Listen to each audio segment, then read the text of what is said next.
আজি লৈ আহিছোঁ এটি বিখ্যাত অসমীয়া কবিতা পদ্মশ্ৰী নলিনী বালাদেৱীৰ জনমভূমি।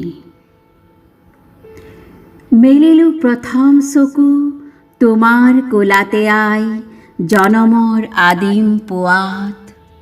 মুদিম আকৌ চকু তোমাৰ কোলাতে শুই, জীৱনৰ শেষ সন্ধিয়াত।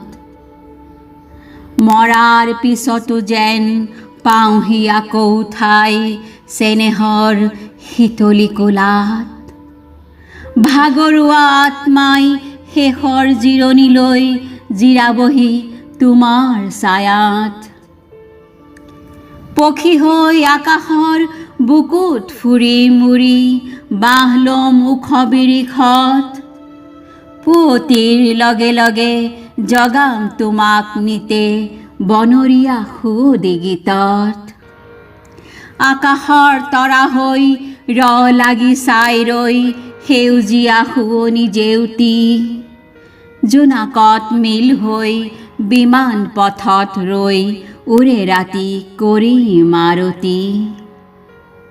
হিমালয় পৰ্বতৰ শুকুলা টিঙত গৈ ফুলি ৰ'ম মানসী বিলত।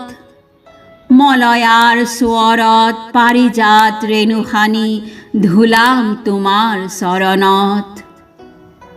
নদী হৈ পখালিম দুখানি চৰণ নিতে, মাটি হৈ মিলিম বুকুত।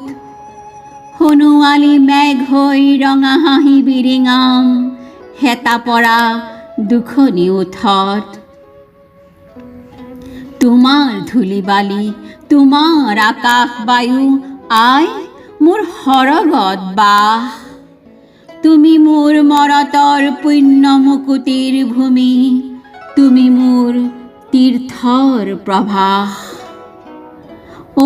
মোৰ চেনেহী দেশ, তোমাৰ দুখীয়া প্ৰজা, ৰচা তাত শান্তিৰ সৰগ। ক'ত পাম এনে প্ৰীতি সৰল প্ৰাণৰ ভাষা, সেৱাৰ মহিমাময় ত্যাগ। দুখীয়াৰ ভগা প্ৰজা একোখন তীৰ্থ তাত, একোখনি পুণ্যৰ আশ্ৰম। মৰিলে পুনৰ আহি দুখীয়া দেশতে মোৰ, লওঁ যেন পুনৰ জনম, লওঁ যেন পুনৰ জনম।